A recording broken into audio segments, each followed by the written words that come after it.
strategy, but he's still back caught up in bumper's all ripped off. He's checking off pit road first, probably.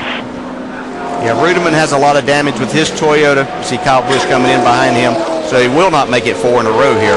But, you know, there again, we talked about this. We set it up from the beginning. It's Carl Edwards' car. We saw Carl Edwards with his hand out the windows. They were coming by us here, headed to turn 1. He was waving. There's a 21 car, Stephen Light. Kenny Wallace in the 28 car as Stephen Light gets the Childress car fired, tries to pull it away. See the intensity level coming up on these guys. We saw Mike Wallace look like he was going below David Ruderman right here, but they ran up on a slower car. Wow. Right. Man. That's Kevin LePage's 61 that Carl Edwards went up across the back of. And then it all broke loose behind him. Car slipping and sliding. Kelly Byers involved. Brad Keselowski, watch again. Oh, you see what happened here. This 61 was not up to speed, and it's almost like you know, these guys moved over and didn't see him. Had no idea that he was coming out. You know, they did. I'm sure that the spotters up there saw him on the apron. They weren't expecting him to come and join back right in front of the leaders. That's just a very unfortunate situation and a mistake on Kevin's part and his spotter. You know, quite honestly, somebody's got to be telling him, and he has to know that these leaders are coming because it just messed up a lot of cars and drivers' chances. That's the reason that NASCAR has the rule that you have to keep all 4 tires below that yellow line before you get to turn 1. We saw Clint Boyer get penalized for running his car up on the racetrack, and that's the reason, because you can cause a wreck. That was a bad wreck right there, caused by a big mistake. Carl Edwards, thankfully, with that hard impact, able to walk away from his car, reigning Nationwide Series champion, and Stephen Wallace climbing out of his heavily damaged Chevrolet after such a great run. Kelly Byers in the 47 car. He has climbed out and away. There is Carl. NASCAR requires that any driver that has any kind of contact on the track goes directly to the care center. That's a good rule because you never know. You want to be going and be checked out. Well, this is the one we talked about, the big one at Talladega. On board with room for 2 there. Stay high, go high, go high. Go high. Yep.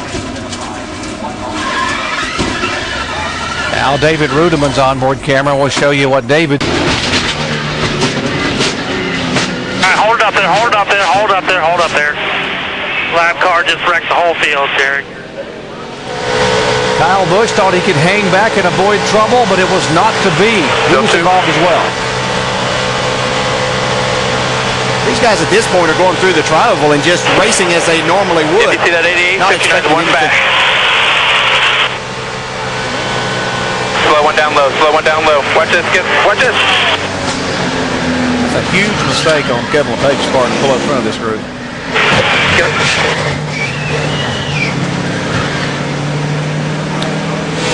33 car, Cale Gale driving for Kevin Delana Harvey. Go high.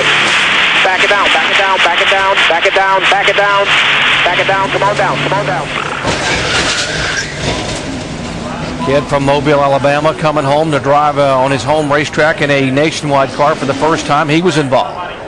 Again, the 61 car. Now, what's Carl Edwards?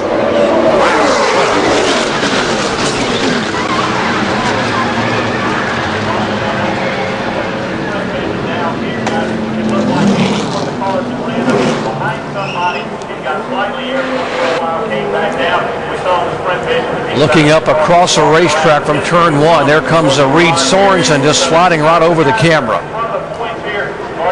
Right into your living room as these cars come by at 180 miles an hour. DJ, in terms of Carl Edwards and how much time or how little time he had to react, what is that like in the car when you suddenly you look up and there's another car sitting there and you're running 100 miles an hour faster? Yeah, there's nothing that you can do, and obviously Carl had no idea that car was going to pull up onto the racetrack. You really can't see anything in front of these cars, so you have no idea. You saw Mike Wallace was making a move to go to the inside of David Ruderman. He shot back to the right when he saw the car pull up on. I'm sure it took them all by surprise, the ones that could see, but it's a terrible feeling. You know, most of the time you see that happening as you're going through an accident, but this is just very, very unfortunate that these guys were doing such a great job, having a great race, and then to have something like this to happen.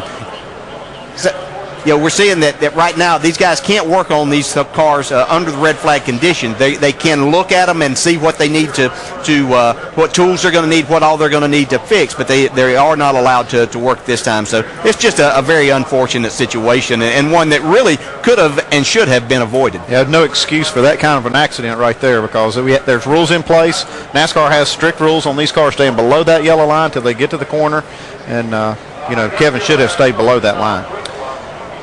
Latest count is at least 14 cars sustained some significant damage. 2 or 3 others may have minor fender damage, and again, they cannot work on these cars during the red flag. A lot of debris will need to be picked up down in turns 1 and 2. Took out as many as 16 cars. Lap 70 in turn 1.